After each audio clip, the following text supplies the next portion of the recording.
राधे राधे दोस्तों, आज मैं आपको एक बहुत अच्छी कहानी सुनाने वाली हूँ। अगर आपको मेरी कहानी अच्छी लगे तो मेरे चैनल को लाइक, सब्सक्राइब और शेयर ज़रूर करना। शादी के फेरे होते ही मेरी विदाई हो गई और बहुत दूर का सफ़र करके हम एक गांव में आ गए। ससुराल पहुंचते ही मुझे एक कमरे में बैठा दिया गया। मैं एक पढ़ी लिखी लड़की थी और मेरे मम्मी पापा ने मेरी शादी मेरी मर्जी के खिलाफ एक किसान से की थी। मैं अपने भाग्य पर रो रही थी। इसके अलावा और कुछ कर भी नहीं सकती थी। बस बैठी रो रही थी और कुछ देर बाद मेरे पति अंदर आए तो मैंने हल्की सी एक झलक उनकी तरफ देखा तो वो एक दम मुझे गंवार सा लगा। रंग उसका थोड़ा सांवला था। वो मेरे सामने आकर बैठ गया और मुस्कुराने लगा और मुझे देखने लगा। मुझे उसका यूं देखना भी बहुत बुरा लग रहा था। वो मुझे एक आँख ना भा रहा था और वो मुझसे कहने लगा, मैं बहुत किस्मत वाला हूँ जो मुझे तुम जैसी खूबसूरत और पढ़ी लिखी पत्नी मिली है। मैंने उसकी बात का तुरंत जवाब दिया और कहा, मैं बहुत बदकिस्मत हूँ जो मुझे तुम जैसा पति मिला है। मेरी ये बात सुनकर उसके चेहरे का रंग सा उड़ गया और उसे शायद मुझसे ऐसी किसी बात की उम्मीद भी नहीं थी, क्योंकि मेरा दिमाग बहुत खराब था। मेरे माता पिता ने लाख मना करने पर भी मेरी शादी गांव में की थी। मेरे मन ना करने पर भी मम्मी पापा ने कहा था, लड़का बहुत अच्छा है, अपनी ज़मीन पर खेती करता है, अच्छे ख़ानदान से है, कमाता भी अच्छा है, तुम बहुत खुश रहोगी। लेकिन क्या खुशी बस अच्छी कमाई, अच्छे ख़ानदान तक ही सीमित है।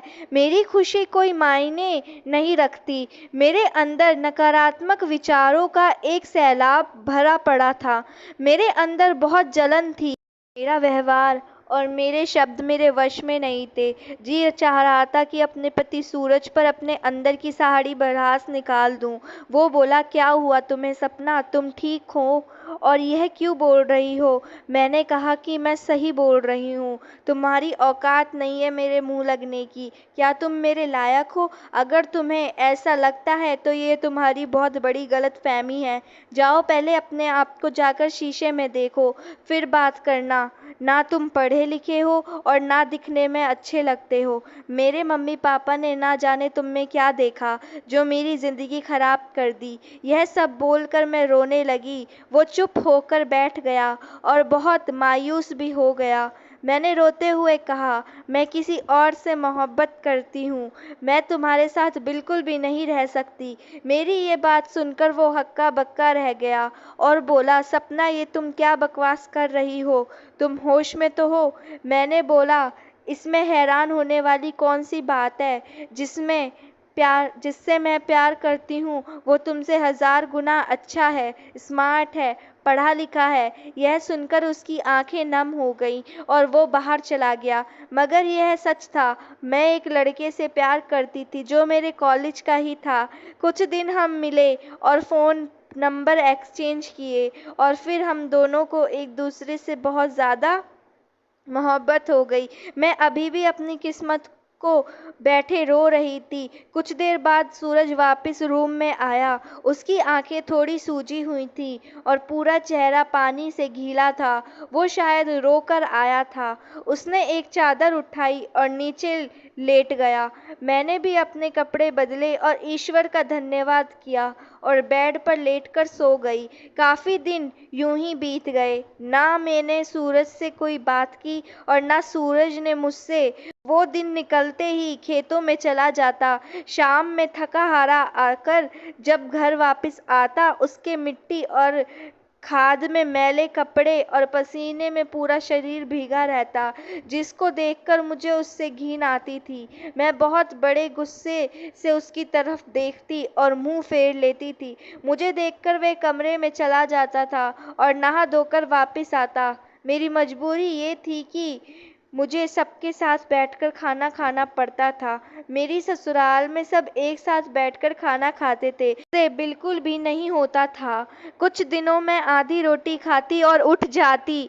सूरज शायद ये समझ गया था कि मैं उनके साथ बैठकर खाना नहीं खा पाती, इसलिए वो अब खुद आधी रोटी खाकर उठ जाता और मैं भरपेट खाना खाती। मुझे इससे बिल्कुल भी फर्क ना पड़ता कि सूरज सारा दिन खेतों में मेहनत करता है और शाम को थका हारा घर आता है तो उसे भरपेट खाना भी नहीं मिल पाता।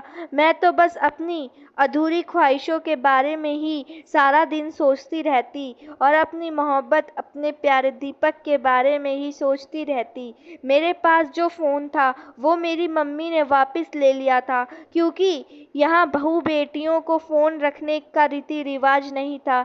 जब मुझसे रहा नहीं गया तो मैंने सारी शर्म लिहाज छोड़कर सूरज से फ़ोन मांगा और बोला कि मुझे दीपक से बात करनी है। मेरी बात सुनकर वह आश्चर्य से मेरी ओर देखने लगा, लेकिन मेरी बेशर्मी बहुत ज़्यादा बढ़ चुकी थी। मैंने उसके हाथ से फ़ोन छीन लिया और दीपक का नंबर डायल कर बात करने लगी।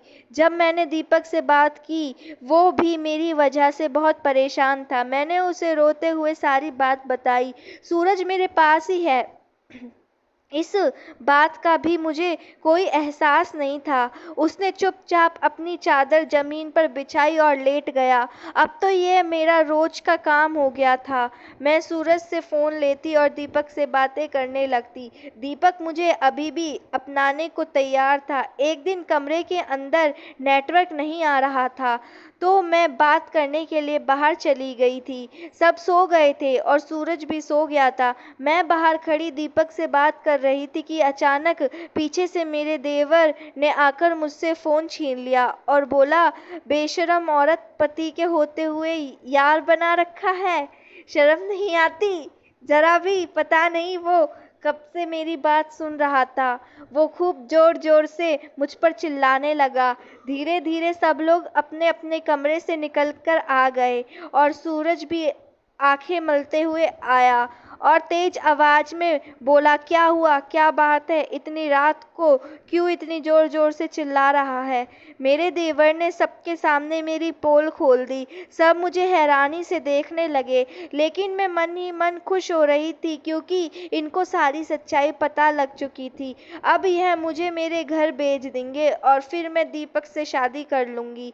लेकिन ऐसा कुछ नहीं हुआ, क्योंकि सूरज ने अपने भाई को ही झूठा साबित कर दिया। बोला, मुझे मेरी पत्नी पर पूरा विश्वास है, यह ऐसा कुछ नहीं करेगी और यह अपनी सहेली से बात करती है, इसने मुझे पहले ही बता रखा है। यह बोलकर उसने सारी बात खत्म कर दी और सब अपने कमरे में चले गए। मैं और सूरज भी अपने कमरे में आ गए और मैं कमरे में आते ही इससे लड़ने लगी, क्योंकि मुझे इस पर अब और भी ज़्यादा गुस्सा आ गया था। मैं बोलने लगी कि अच्छा खासा मेरा रास्ता साफ हो रहा था। तुम सब जानते हो मैं किससे प्यार करती हूँ और आज सबको पता लग ही गया था। तुम मुझे इस घर से निकाल सकते थे, फिर मेरे मम्मी पापा को मजबूर होकर मेरी शादी दीपक से करनी पड़ती, लेकिन तुम्हारी इस बकवास ने मेरे सारे रास्ते बंद कर दिए। तुम मुझे छोड़ क्यों नहीं देते, क्योंकि मम्मी पापा की वजह से मैं खुद कुछ नहीं कर सकती थी। अगर मैं तुम्हें छोड़ भी दूं, तब भी मैं तुम पर कोई इल्ज़ाम बर्दाश्त नहीं कर सकता था, क्योंकि तुम्हारी और तुम्हारे मम्मी पापा की इज्जत मेरी भी इज्जत है। अगर वो लड़का तुम्हें इज्जत के साथ अपनाने को तैयार है, तो 2-3 दिन मैं खुद तुम्हें उसके पास लेकर जाऊंगा। उससे बात करके खुद पर सारा इल्ज़ाम लेकर तुम्हें तुम्हारे घर छोड़ दूंगा और तलाक के पेपर भी भिजवा दूंगा। तुम शौक से उससे शादी करना और खुश रहना। यह सुनकर मैं बहुत खुश हुई और पहली बार उसके लिए मेरी भावनाएं बदलने लगी थीं। लेकिन मैं होश में आ गई और सारी बात दीपक को बताई। वो भी बहुत खुश हुआ और बोला तुम शहर आ जाओ और अपने पति से तलाक ले लो। पहले हम कोर्ट मैरिज करेंगे, उसके बाद तुम्हारे मम्मी पापा हमें अपनाने के लिए मजबूर हो जाएंगे। मैंने हाँ बोल दिया और 2-3 दिन बाद सूरज के साथ दीपक के बताए एड्रेस पर शहर पहुंच गई और सूरज से बोली अब तुम जाओ और मुझे तलाक के पेपर भिजवा देना। मेरा और तुम्हारा अब कोई रिश्ता नहीं है, मैं दीपक से शादी कर लूँगी। वो बोला 1-2 दिन में इसी एड्रेस पर तलाक के पेपर भिजवा दूंगा और वो वहाँ से चला गया।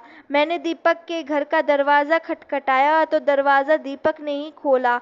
मुझे देखकर वो खुश हो गया। मैं घर के अंदर आ गई। घर में उसके अलावा और कोई नहीं था, जबकि उसने मुझे बोला था कि मैंने घर में सबको बता दिया है।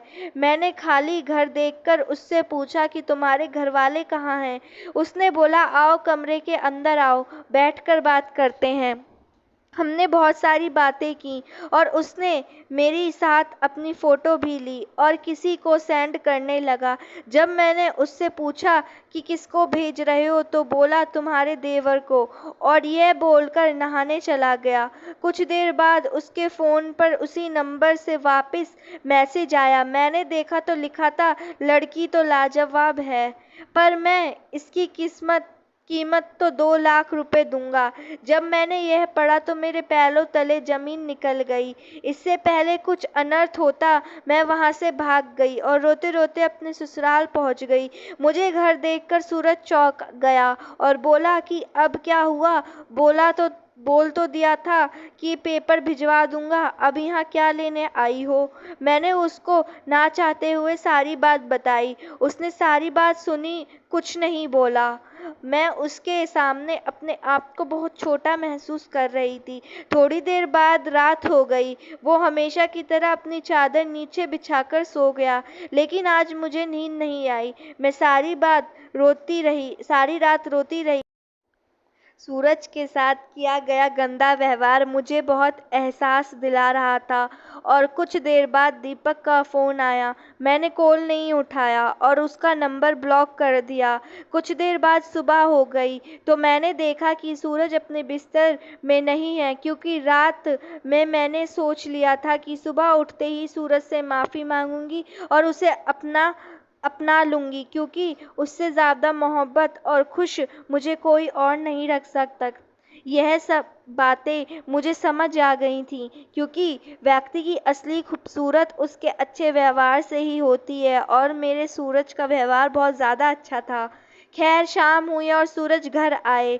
मैंने सूरज से माफ़ी मांगी। मैं बहुत रोई, लेकिन सूरज ने मुझे कुछ नहीं बोला और कुछ पेपर दिए और कहा कि इन्हें पढ़कर इन पर साइन कर देना। मैंने उनसे कहा मुझे माफ़ कर दो, मुझे तलाक नहीं चाहिए, मुझे अब हमेशा तुम्हारे साथ रहना है। लेकिन उन्होंने कुछ नहीं बोला और वो चले गए। मैं रोती हुई रही और सोचा रात में फिर से माफ़ी मांगूंगी। और वो कुछ देर बाद रूम में आए और अपनी चादर उठाकर नीचे सोने लगे। मैंने उन्हें रोककर और बोला अपनी जगह वो नहीं, आपकी जगह ऊपर बेड पर है। और मैं सूरज के पैरों में गिरकर रोने लगी और बोली मुझे तलाक नहीं चाहिए, मैं तुम्हें नहीं छोड़ना चाहती। मैंने बहुत बड़ी गलती की, मुझे डांट लो, गुस्सा कर लो, लेकिन मुझे माफ़ कर दो। उसने मुझे उठाया और बोला कि वो पेपर अगर तुम पढ़ लेती तो ऐसे नहीं रोती।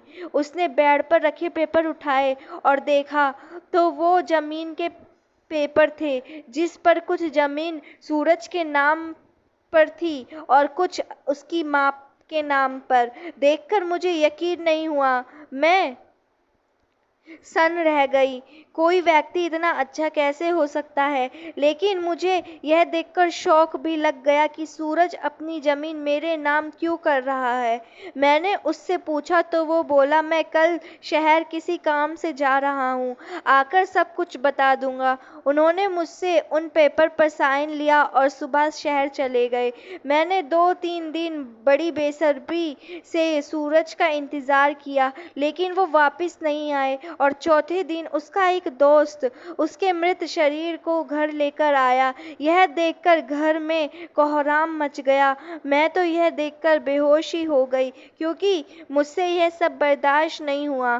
कुछ देर बाद जब मुझे होश आया, मैं खूब जोर जोर से रोने लगी और उसके दोस्त ने बताया कि सूरज को 2 महीने पहले ही पता लगा कि उसे कैंसर है। पिछले कुछ दिनों से ना जाने क्या उसे अंदर ही अंदर खाया जा रहा था, जिससे वो इतनी बड़ी बीमारी का शिकार हो गया और हमेशा के लिए हमें छोड़कर चला गया। यह सुनकर मुझे और भी झटका लगा, क्योंकि यह सब शायद मेरी वजह से ही हुआ था। 2-3 दिन बाद मुझे थोड़ा होश आया तो मेरी सास ने मुझे एक लेटर दिया और कहा, यह सूरज के दोस्त ने दिया है, उसे सूरज ने दिया था और तुम्हें देने को बोला था। मैंने उनसे बोला कि मम्मी, सूरज तो अनपढ़ था, फिर लेटर कैसे लिखा? मेरी सास ने मुझे बताया कि वो बहुत पढ़ा लिखा था। तुम्हें कभी उसने नहीं बताया? मैं चुप रह गई, क्योंकि मैंने कभी सूरज से उसके बारे में जानने की कोशिश ही नहीं की थी।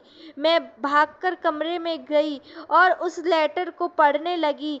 नेहा, जब मैं शादी के दिन तुम्हें देखा तो तुम दुल्हन बनी बहुत सुंदर लग रही थी। उस वक्त ही मुझे तुमसे प्यार हो गया। और हाँ, मैं एक पढ़ा लिखा लड़का था, चाहता तो कोई अच्छी जॉब कर लेता, लेकिन मेरे पापा ने मुझे खेती करना सिखाया और उन्हीं खेतों में आखिरी सांस ली और मुझसे वादा लिया कि तुम इस जमीन को कभी बंजर नहीं होने दोगे, जिस वजह से मैं खेती करता था। लेकिन जब शादी की रात तुमने मुझे बोला कि मैं किसी और से मोहब्बत करती हूँ, तो मैं पूरी तरह टूट गया। मैंने कभी आंसू नहीं बहाए थे, लेकिन जब तुम अपने प्रेमी से बातें करती, ऐसी बातें जिन पर तुम्हारे पति होने के कारण सिर्फ मेरा अधिकार था, तो मुझसे बर्दाश्त ना होती और मेरा दिल टूट जाता और मैं खून के आंसू रोता। इसलिए शायद मुझे ये बीमारी हो गई। और जब मुझे पता लगा तो मैंने अपने हिस्से की कुछ ज़मीन तुम्हारे नाम कर दी, ताकि मेरे बाद तुम्हें कोई कठिनाई ना हो। और हाँ, तुम आज़ाद हो, तुम जिससे चाहो शादी कर सकती हो। और यह पढ़कर मैं बहुत ज़्यादा रोई। मुझसे बहुत बड़ी गलती हो गई थी। मैंने इतने अच्छे पति को खो दिया था और आज मेरी उम्र 40 साल हो गई है और आज भी मैं सूरज की विधवा बनकर जी रही हूँ और उससे बहुत ज़्यादा मोहब्बत करती हूँ।